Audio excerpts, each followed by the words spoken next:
Welcome back to both of you. Anna Marie, great to see you. Thank you for joining us again. What's going on here with this Epstein moment that nothing in Donald Trump's bag of tricks is working? Is it just because this is coming from his own base, that these are the conspiracy theories he stoked, or is there something more to this?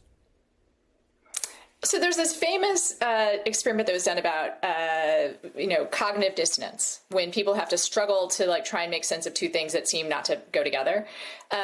Scientists paid one group of people $1 to lie, and then they paid another group of people $20 to lie.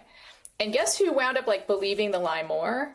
It was the group that was paid $1. The more you try to push people, distract them and treat them and bribe them to believe something, the more they're actually able to hold in their minds that, oh, wait, I'm being lied to, or I'm having to tell a lie.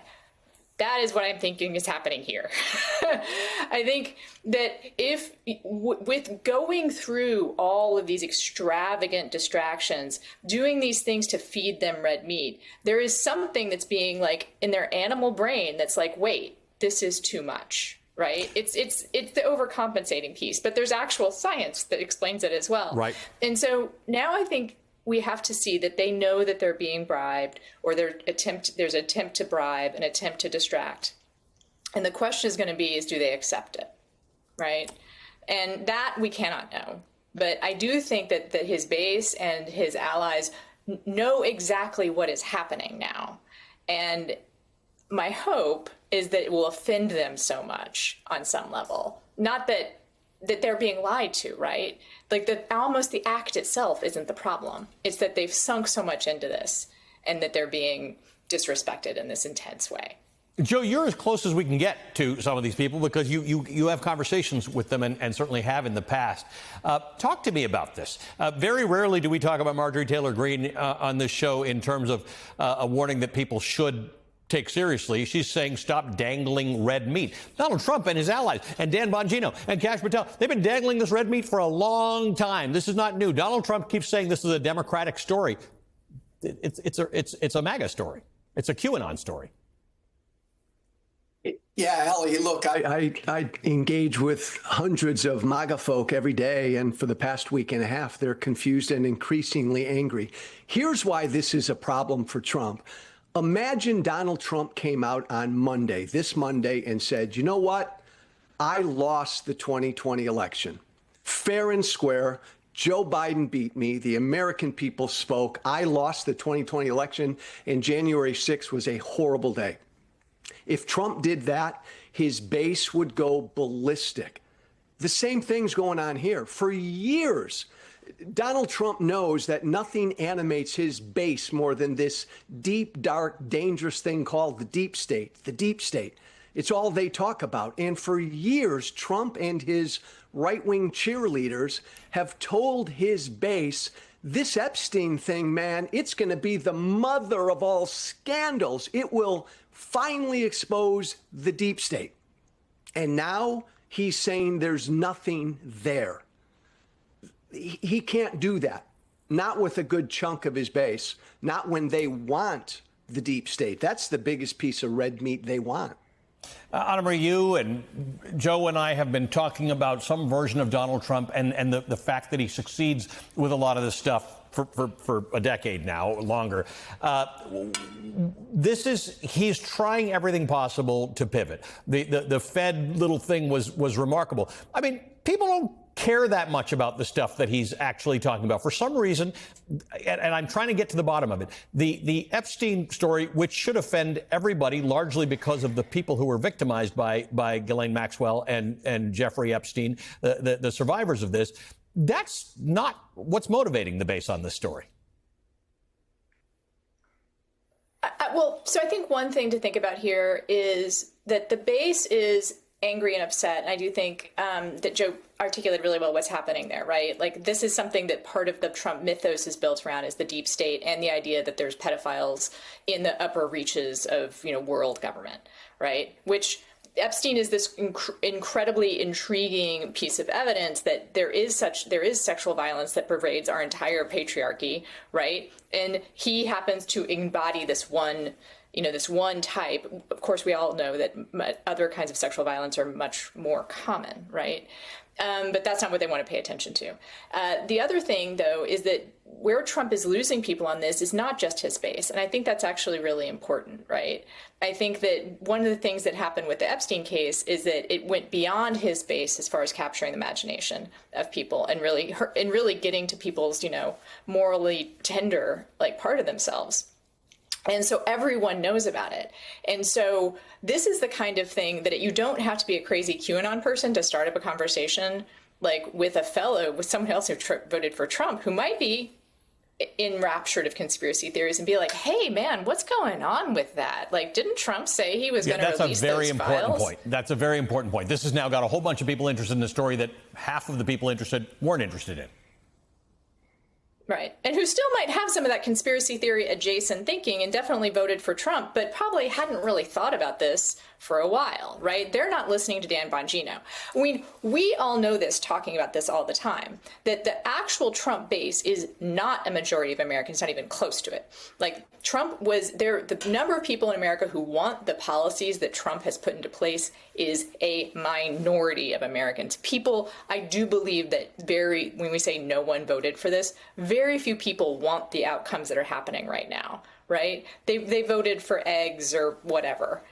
But this is kind of capturing people's imagination. This is reminding them, I think, a little bit about what the moral stakes might be sometimes in elections. It's kind of unfortunate because I think that we should be paying attention to sexual violence in every election, especially when you have a perpetrator of it at the top of the ticket.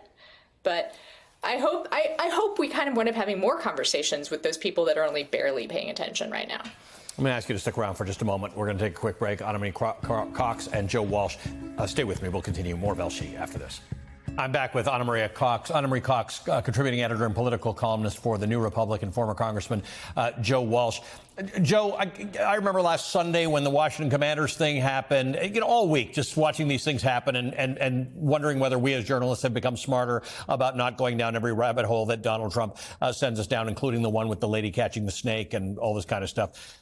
I was surprised that he pulled that stunt with the Fed chair, Jerome Powell, a Republican, by the way, who Donald Trump made the Fed chair, even though he keeps accusing Joe Biden of having done that. And that Powell was able to fact check him in this calm, deliberate way, something that, by the way, Republicans in Congress are not prepared to do. They just up and bolted for their summer recess. I just thought this was interesting. This one sort of backfired on Trump. Yeah, Ali, look, I think that's a seminal moment with the Fed chair this week. I think that and the South Park episode that came out. But look, Trump's a bully, and he lies every time he opens his mouth. And we've normalized his lying. We've normalized what a bully he is. The media has. We all have. You have not. But there in real time, Jerome Powell showed every damn American how you deal with a bully. Mm-hmm. You don't back down. You don't turn the other way. You punch a bully in the face and you confront the bully. And when the bully lies, you call the bully out on his lie. Every member of the media should look at what Jerome Powell did, how you handle a bully, because bullies are cowards. And then, Ali, that South Park episode, making fun of Trump.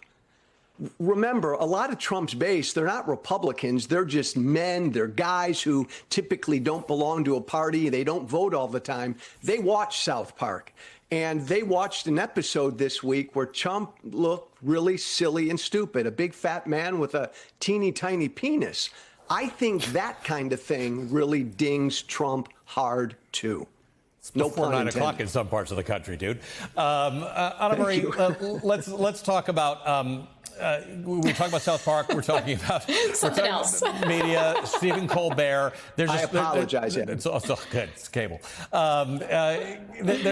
This whole issue of going after people or organizations or media or satirists or comedians that are critical of Donald Trump. The chairman of the FCC has said they will do this. They said they will. I mean, this is, we talk about comparisons. We're going to talk later in the show about comparisons to Hungary and its descent into authoritarianism. This is way beyond that. Yeah. And